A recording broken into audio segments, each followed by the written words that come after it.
Muy buenas a todos, bienvenidos a un nuevo vídeo. En esta ocasión os voy a enseñar los consejos básicos del karting de alquiler. Es al que tú puedes ir, pagar una tanda y creerte Fernando Alonso. Este vídeo está enfocado a las personas a las que les interese el mundo de las carreras y quieran ir más allá, pero tampoco saben cómo hacerlo, a pesar de que no hayas conducido nada más allá del Mario Kart. Aunque también se lo puedes enseñar a ese amigo o amiga con el que quieres ir a los karts, pero le da miedo montarse. Así que nada, yendo directo al grano, y antes de nada observaremos que hay dos tipos de circuitos, que son los de exterior y los de interior, donde yo recomiendo, si se puede, para empezar, los circuitos de exterior, debido a que los de interior son circuitos que van en contra de la naturaleza de lo que realmente es un cuatro tiempos en cuanto a la conducción que se hace de estos. Y esto lo digo porque los circuitos de interior son circuitos muy inmediatos en cuanto al giro, y lo digo cuando precisamente estoy entrenando en uno así porque es el que más cerca me queda. Pero esto lo digo porque, por ejemplo, no puedes tener mucho juego con ciertas técnicas en la conducción, ni mucho juego con las fuerzas longitudinales o centrífugas para interpretar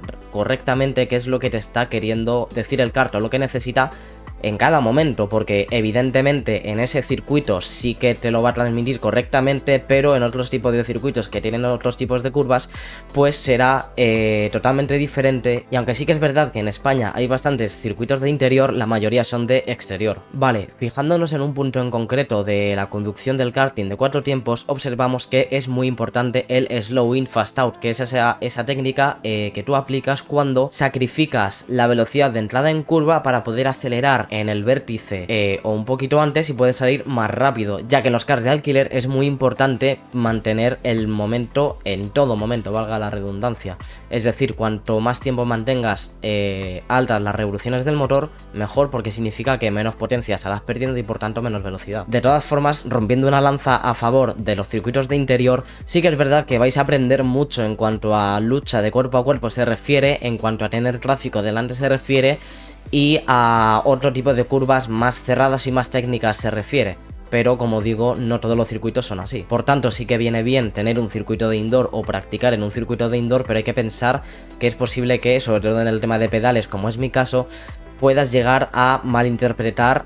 cuál es el uso ideal, ¿no?, de lo que es un cuatro tiempos en según qué tipo de circuitos. Luego, por otra parte, los circuitos de exterior son mucho más anchos, lo cual para mí es una gran ventaja a favor en muchos sentidos. De todas formas, una vez dicho esto, no quiero que os privéis de probar cualquier tipo de circuito. Id allí, disfrutar, entrenar, experimentar y todo lo que queráis, porque si os gusta esto no va a ser la primera tanda que hagáis y no os debería parar que solo tengáis un circuito de indoor en vuestras inmediaciones, como es mi caso, y por tanto os echéis para atrás a la hora de empezar en esto. O sea, no tiene nada que ver, porque es la recomendación que doy, pero yo me he entrenado y me entreno en un circuito de indoor y es donde he aprendido los fundamentos básicos y donde he aprendido lo básico, así que id allí, sin duda. Vale, una vez que habéis elegido el circuito, es importante también tener en cuenta que necesitaréis un equipamiento mínimo y básico, que en este caso es un casco, el cual te pueden proporcionar en el propio karting junto a una redecilla para el pelo, o bien te puedes comprar uno por tu propia cuenta para utilizarlo si no es que ya tienes, por ejemplo, uno de moto. Luego, si quieres ir un paso más allá, en Amazon venden unos guantes de Sparco por unos 30 euros, que sin duda, a pesar de ser un equipamiento digamos básico, es mejor que no tener nada, porque al tener las manos desnudas también te puedes hacer daño al agarrar el volante, sobre todo al principio si no estás acostumbrado, o te puedes se te puede resbalar o cualquier cosa, ¿no? Entonces también sería una buena recomendación, porque además yo los tengo, son los primeros que me compré, que de hecho los habréis visto en los vídeos y son bastante cómodos, la verdad. Igualmente, por otro lado, también podéis utilizar, por ejemplo, incluso unos guantes de jardinería, de estos de trabajo de jardinería o albañilería, que son, creo que incluso más baratos y también os darán mucho agarre y son bastante reutilizables. Creo que no tienen la misma durabilidad que los de Sparco, unos profesionales o más dedicados a esto, pero son muy buenos también, agarran un montón, especialmente, por ejemplo, si estáis en un circuito de exterior que está lloviendo o cualquier cosa, estos guantes también os funcionarán muy bien, y eso es algo que yo no los he utilizado, pero sí que he visto con mis propios ojos y funcionan bien. Por mi parte, poquito más que añadir.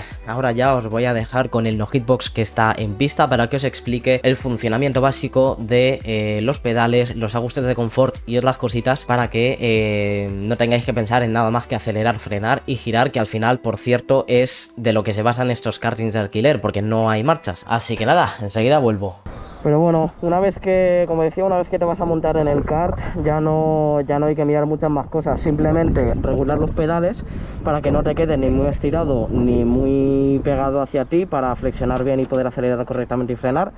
Y luego el tema del asiento, que normalmente todos son prácticamente iguales,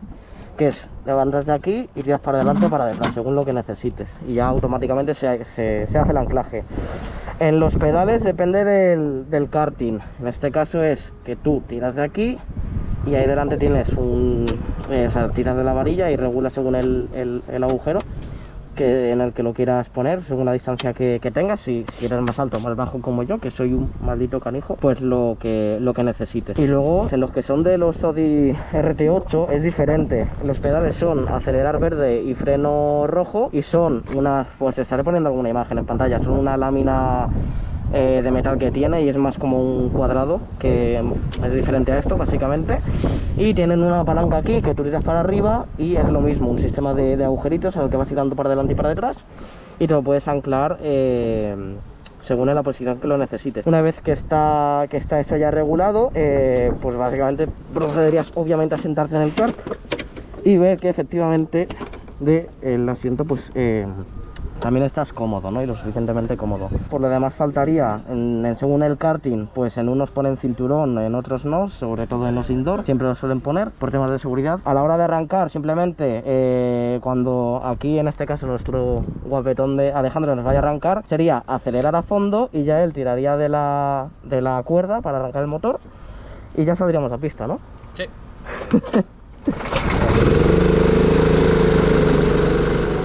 Vale, una vez llegados a este punto en el que estás montado y te han arrancado el kart, lo más importante a tener en cuenta al salir a pista es que no debes tener miedo de acelerar a fondo, ya que al final son motores de 8 caballos, 3500 revoluciones que tienen una única marcha y por tanto tienen una progresión muy grande para llegar al máximo de revoluciones. Es decir, no estamos hablando de un Fórmula 1, no vas a perder el control del kart al pisar un 5% del acelerador porque tienes cientos de newton-metros en el par motor que se transmiten instantáneamente a la rueda, como mucho tienes 8, además de que estos son motores de 270 centímetros cúbicos de cilindrada, que también hay karts de 390, pero como máximo te dará tiempo a llegar a los 40 o 50 por hora, o en según qué circuitos a 60 o 70 si son muy grandes. Así que a partir de este punto ya es cuestión de ir experimentando por tu propia cuenta con lo que te va transmitiendo el kart, dónde está el límite de aceleración, de agarre, de freno, porque si prestas atención verás que te transmite en cada instante lo que va a hacer. Son predecibles en prácticamente la totalidad de las ocasiones, pero no debes temer que te vaya a pasar nada, ya que el centro de gravedad tan bajo, el poco peso que tienen y que tengan las ruedas lisas harán que sea prácticamente imposible que te pase algo, al menos a bajas velocidades, a no ser que te choques tú, claro está. Pero os digo más, conforme vayáis incrementando la velocidad, el kart os irá indicando dónde está el límite del agarre, de lo cual hablaremos más adelante, así que no debéis tener miedo de confiar en el agarre, pero todo es cuestión de ir probando para ver dónde están los límites. Vale, hablando un poquito más en profundidad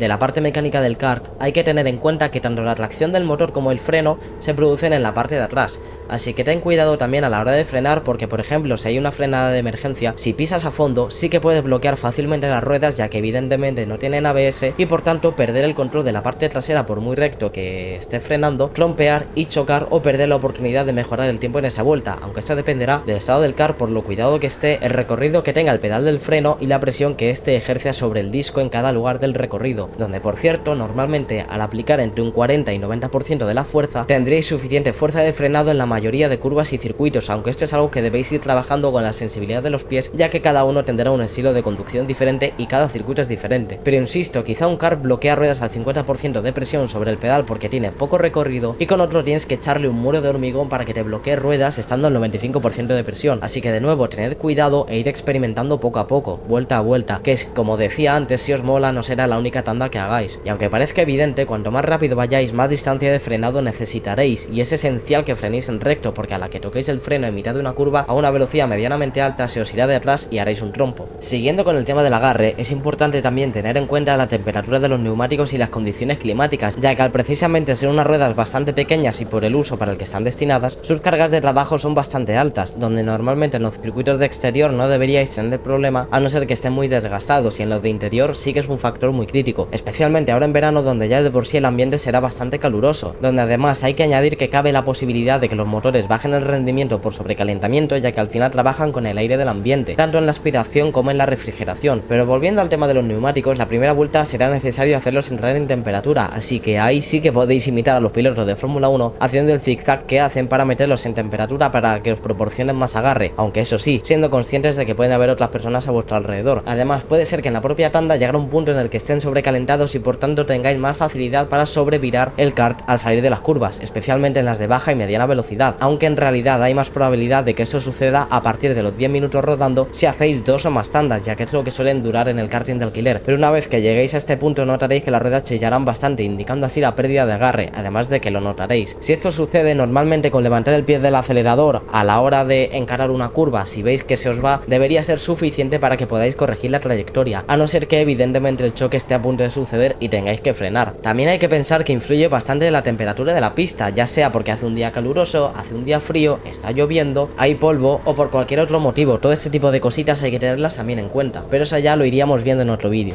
Vale, para ilustrar mejor lo que he explicado antes, quiero que os fijéis en esta vuelta. Como veis, estoy acelerando a fondo, estoy girando a la izquierda en una curva que no es que sea precisamente pequeña y no hay ningún tipo de problema. No se me va el kart al muro ni ninguna historia, simplemente se está agarrando y está trabajando perfectamente. Aquí en la horquilla, como veis, he decidido salir más abierto y no ha habido tampoco ningún tipo de problema. Como veis, se puede confiar perfectamente en el agarre siempre y cuando sepas lo que estás haciendo, claro, pero no hay que tenerle miedo alguno ni a confiar en el agarre ni en acelerar a fondo. Por lo demás, espero que os hayáis fijado en todas las vueltas de esta tanda para que hayáis podido también aprender algo aparte de lo que he podido explicar y de esta manera pues veáis que no hay por qué tener miedo de montar en un kart. Así que nada, poquito más que añadir. Espero que os haya gustado el vídeo. Si es así, espero que os suscribáis. Si no, decidme por comentarios qué es lo que no os ha gustado y nos vemos a la próxima.